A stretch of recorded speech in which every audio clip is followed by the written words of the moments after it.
Hi, I'm Dr. Leo Million Hodges. I'm known as Dr. O, and this is a really exciting day for me because I have published 100 episodes of this podcast, The Communicative Leader. We have made it to the century mark, my friends. So, in today's episode 101, I'm going to kind of reflect on what we've learned, on the type of guests that we've had, on the trends that we've seen, and what we have planned for you next. So this is a really exciting and humbling moment for me, and thank you for trusting me. I do not take that lightly. So we know that leadership has always been the visible evidence of your invisible competence. But over the last 100 episodes, we discovered that the most powerful tool you possess, it's not your title, it's your voice, my friends. So again, I am Dr. Leah O. In August of 2022, I sat behind a microphone for the first time with a simple goal to bridge that gap between rigorous research and the messy reality of the boardroom. 100 episodes later, that bridge has reached 95 countries, thousands of listeners, and some of the most brilliant minds on the planet. Today, we aren't just looking back, we're stripping down 100 hours of wisdom into a single definitive masterclass. We're talking about the evolution of power, the silent tax of self doubt, and why the future of leadership belongs to those who trade force for connection. This is a milestone. This is a shift. This is episode 101, the Archive Masterclass. So let's begin. So, welcome to episode 101 of The Communicative Leader. When I pressed record for the first time back in 2022, I was sitting right here thinking about how to bridge that gap. You know, as an academic, I spend so much time in academic theory, and I wanted to connect it with the messy, beautiful reality of leadership. And I had no idea that 100 episodes later, that bridge would span the entire globe. Today, we aren't just celebrating a number, we're celebrating a community.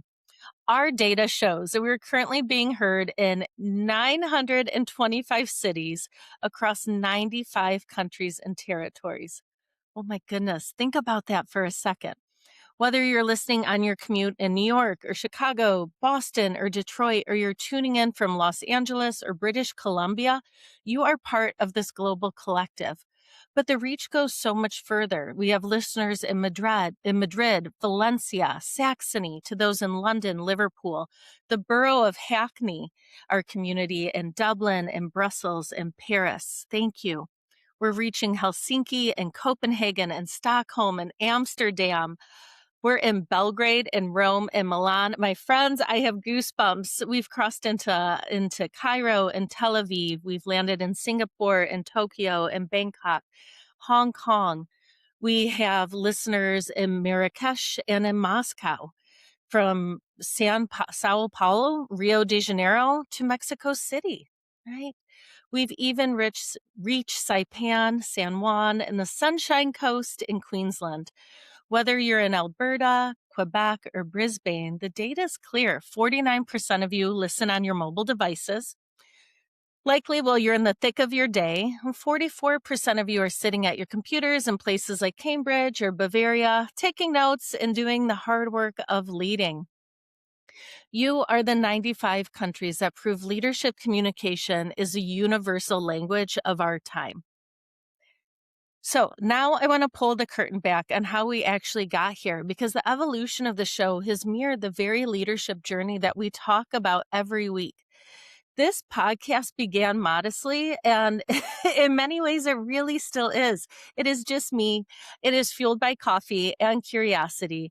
Though I have been joined by two incredible interns along the way who have helped build the backbone of the show. Huge shout out to Michael Slowick and Jayla Bryan. Thank you for helping me keep the lights on and the audio moving, especially in those early days. When season one launched, it was mostly just me behind the mic. And at that time, I had just reached a massive milestone in my day job. I earned my promotion to full professor. And in the world of academia, that's essentially the final summit. It represents over a decade of rigorous peer reviewed research and survival, really. And well, deeply value my scholarly work and I'm still doing it, I found myself craving an outlet. I wanted a space to share what I was learning and working through outside the ivory tower. And in those early days, I was essentially answering the frequently asked questions of my life. I was taking the questions I heard from friends, from my students at Western Michigan University, the companies I was consulting with, and I was putting the answers down into episodes. It was my voice, my research, and my reflections. And then came the pivot. Season 2 is where the engine really started to hum.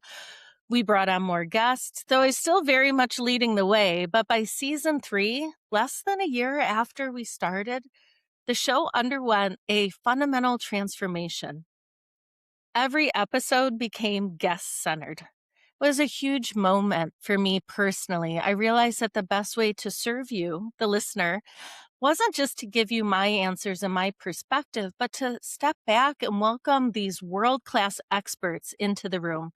I shifted from being the sole source of information to just being a facilitator. And since then, we've seen this clear trend in messaging. Leadership is a collaborative dialogue. Whether we're talking to Melissa Dinwiddie about creativity, we're talking to Croft Edwards about presence, the trend over 100 episodes has been a move towards evidence based empathy. We're taking the hard data of organizational communication and leadership and humanizing it through these global conversations. We've really moved from what do I say to who are we becoming together? And that leads us to what I'm thinking of as a leadership library. As I mentioned, the real magic happened when I stepped back and started curating the genius, the insights, the experiences of others. And again, over 100 episodes, we've built more than a podcast. We've built a leadership library. When I was thinking about it, getting ready for this episode, I was thinking that we essentially have three distinct types of voices. We have our group one, our practitioners, our how to experts. First, we have the practitioners, the people in the trenches making leadership happen every day. We have looked at strategic clarity and trust with Andrew Oxley. We've explored leadership presence. We've had John Gallagher on unleashing uncommon leadership. Jen Drummond, who took us from catastrophe to the summit of K2.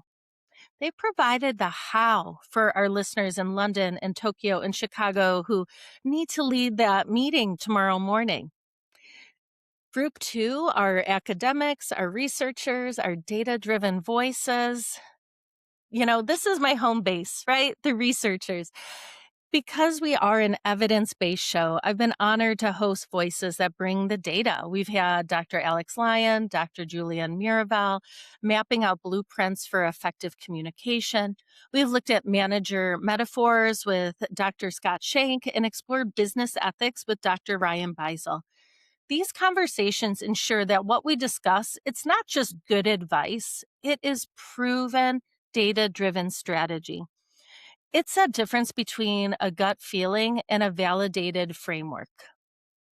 And our third group, the culture shifters. These are the folks who are really good at pushing boundaries, at extending them. These guests have challenged us to think about who's in the room and how they feel. We've had Dr. Jen Fry teaching us conflict literacy and Bernadette Smith on inclusive excellence. We've explored the silent tax with unique hurdles for women in STEM with experts like Dr. Megan Gruner Kowalski and Julie Sturza. We've even looked at the intersection of leadership and wellness with experts like licensed professional counselor Christine Sugg and Dr. Rosina McAlpine. When you look at this 100 episode archive, the trend is undeniable. We have moved away from the hero leader, that one person at the top with all the answers. Instead, we're moving toward communication as infrastructure. So if you go back to those very first episodes in August of 2022, my definition of a communicative leader was centered on the individual. It was about efficiency and assessment. And I've always said that communication is the yardstick others use to judge your leadership. And I still believe that is true. It is the visible evidence, again, of your invisible competence. We can't see that competence inside, but it becomes visible when you start communicating these verbals and these nonverbals. But 100 episodes later, my understanding has deepened into something much more profound. We've moved from talking about personal charisma to talking about conversations as cultural infrastructure. We've moved from kind of getting it done to unlocking momentum with Norman Wolfe. We aren't just talking about speeches anymore. We're talking about literacy. We're talking about navigating the invisible load of burnout. The communicative leader today isn't just someone who speaks well, they are an architect of shared meaning. So, how do we put this into practice, my friends? If I had to distill 100 hours of conversation into a masterclass for you, it starts with the lessons from our number one all time episode, Mentoring and Overcoming Imposter Syndrome. Even as a full professor and as a leadership coach, I've learned that the first person you have to communicate effectively with is yourself. And that can be really, really challenging. You can't amplify your leadership voice externally if it's still being muffled internally by self doubt. So, a few things that I want to pull out for you. The power of developmental relationships is clear. Relationships are essential. Again, the data is crystal clear here.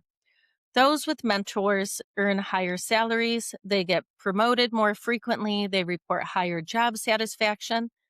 What about for our mentors? You, my friends, are hitting the peak of Maslow's pyramid, that self actualization through giving back. And when we think about mentors, we typically have two functions. So we have the psychosocial function, that is the role modeling, offering acceptance to our mentees, kind of counseling them, bonding with them, developing trust, maintaining that trust. Then we also have the career function aspect where we're helping to sponsor them. Right? We're throwing their name in the ring for a new assignment or project lead. We are coaching them. If it happens, we're protecting them, right? We're shielding from backlash and we're offering them challenging assignments. So stretch assignments where it is doable, but it's going to be hard and it's going to be worth it. And so the simplest path to empowering your team is not to ask, I'm sorry, I got that wrong, is to ask, not tell. Wow. When you involve people in the how and the why, what we see is a 93% success rate compared to the traditional 30% when we just bark orders. And that is how we can start to send imposter syndrome packing. Own your accomplishments. Look at objective evidence. Look at your resume. Look at your CV. I encourage everyone to have a wins document, whether it is a note on your phone, whether it is a document on your computer, whether it's something that you journal about before bed. It is what went well today. And these don't have to be huge home runs. It can be, I got through those emails, right?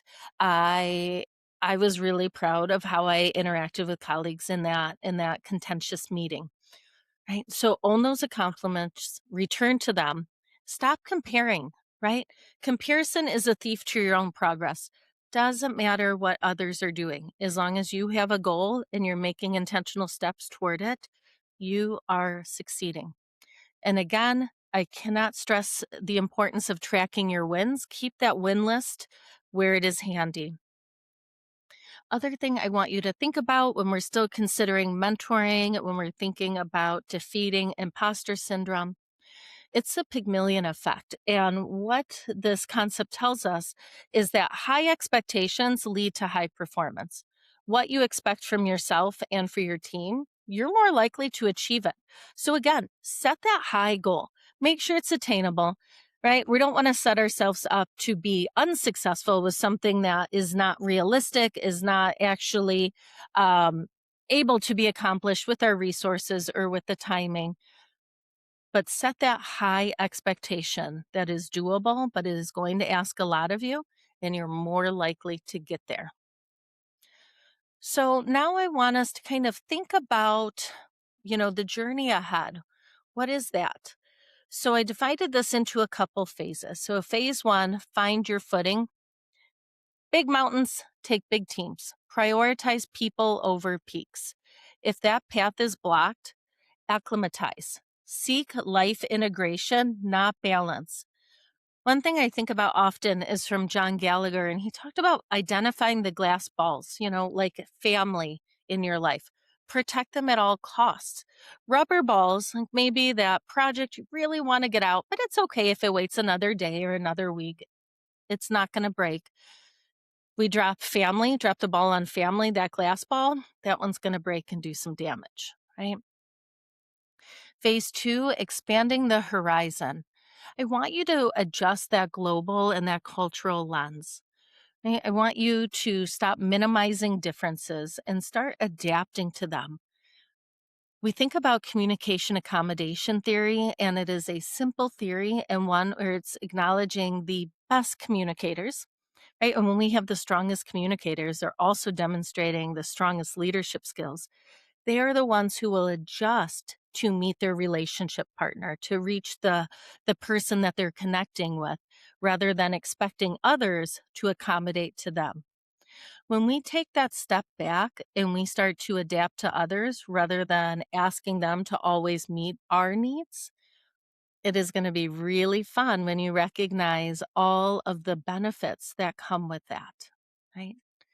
Phase three, I want you to consider how power has changed.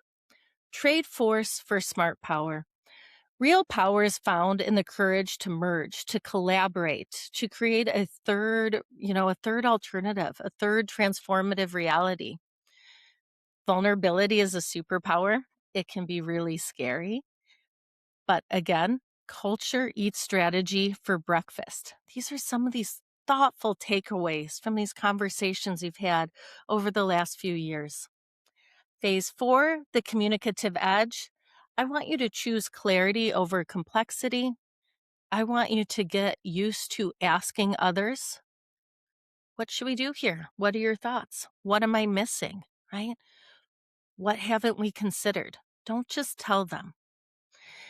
And as Jen Drummond would say, check your ropes early. Small course correction today can save you from being a mile off course tomorrow or down the road.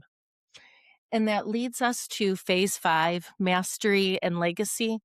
To lead others, you must first lead yourself. And again, we talked about that own your win list. View failure as a springboard. When you are committing to lifelong learning, to playing the long game, I really want you to think about those natural talents, those natural strengths, and exhaust those gifts, right? They are things that you can lean into. Those are things that are going to benefit you, that allow you then to help build up some of these areas that maybe we're not as strong with. For example, maybe you're a really skilled verbal communicator. You have the gift of gab. You can walk into a meeting, you can chat with anyone. There's not going to be an awkward lull because you are able to skillfully navigate that. But maybe active listening is a little trickier, right? So we exhaust that gift of our gift of gab, but at the same time recognize that, hey, when we're doing all that talking, means that we're not necessarily leaving the space for others, right? And that it gives us a chance to flip that and consider we can lead better in that instance when we're practicing active listening as well. So, a few other things I want you to consider. Lead with or without the title. We've said this from day one. Leadership, if we strip it down to its most basic definition, it is to influence. You don't need permission to be the most influential or the most helpful or the most insightful person in the room.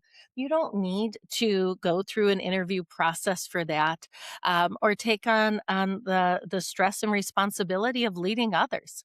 Again, you are always leading. You don't need a title to do so. I also want you to think about the power of the micro habit.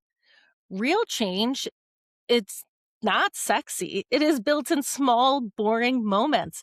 It is that 5-minute transition between meetings to stay present, right? So I want you thinking about what these small things are, whether it is a reflection at the end of the day where you're driving home or where you're logging off of your device. whether it is taking that moment every day to jot down a win, small or large, whether it is taking the time after you're leading big meetings to ask for feedback, ask your team what went well, what could have gone better. There are these small things, these micro habits that with time compound and end up, allowing us to level up. I also want you to think about the importance of listening for what isn't being said. And I know that sounds pretty tricky, but I want you to name the silence in the room. And it can be a comfortable silence where we know that we have this gift of psychological safety. We can throw innovative ideas at the wall and no one's going to ridicule us. And we can also recognize in other instances, whether it's in our team or certain meetings or ad hoc groups we're part of, that silence can be deafening. It can be very uncomfortable. We can recognize that it can be very harmful as well. So I don't want you to only listen, rely on what people are saying. Think about how that room feels. Back in episode one, we did an episode, or I'm sorry, back in season one, we did an episode on reading the room. And I believe that was with my good friend, Dr. Jen Patasic, who is so brilliant, so insightful. And she walks us through a lot of these elements that we should be aware of.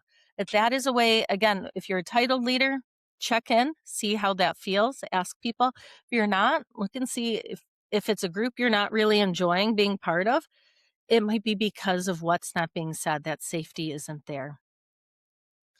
At the end of the day, I want you to be successful, but I don't want you to feel like you are being spent, like you are wringing out all that you have. So use those gifts to make your community, your team, your projects a better space. But remembering we can't give what we don't have. So we spent a lot of time, we talked to a lot of great leaders, who are talking to us about the importance of self-care and how that is different for all of us. And it doesn't have to be expensive and it doesn't have to be a luxury. I was thinking about a conversation with Christine Sugg, who's a licensed professional counselor. And it can be as small as, okay, I'm going to I'm going to take a few minutes to have a coffee break, right? And that can be the self-care that you need to kind of get through the afternoon. So again, we look back over those last 100 episodes, we're witnessing the slow, necessary death of command and control and the birth of a more human, people-centered area. We're moving away from being the bottleneck to being the architect and from managing things to leading people. So I am so excited to share what we already have and also to tell you we have the next two seasons well in hand. Season 10, we have John Mullera, we have Derek Chevalier. In season 11, Neil Ford, Sue Hawks, right? We have this lead like a guide philosophy. We're going to be talking about the ROI of kindness. And as we close out this milestone, I want to speak to you heart to heart. I've spent nearly 2 decades as a researcher. I've written articles and 5 books or 4 books, and I'm working on my fifth. My most recent book, Amplifying Your Leadership Voice. But besides parenting, the most transformative classroom I've stepped into is this podcast. I am beyond grateful for the way the show has reshaped my perspective. So thank you for trusting me, for walking alongside me, for sticking with me as we head into the next 100 episodes. It is an honor to grow with you. I am Dr. Leah O. This has been a special 101 episode. It is a retrospective of the communicative leader. Remember, leadership, it's not a destination, it is a conversation. And now I want you to go out and make your work life what you want it to be.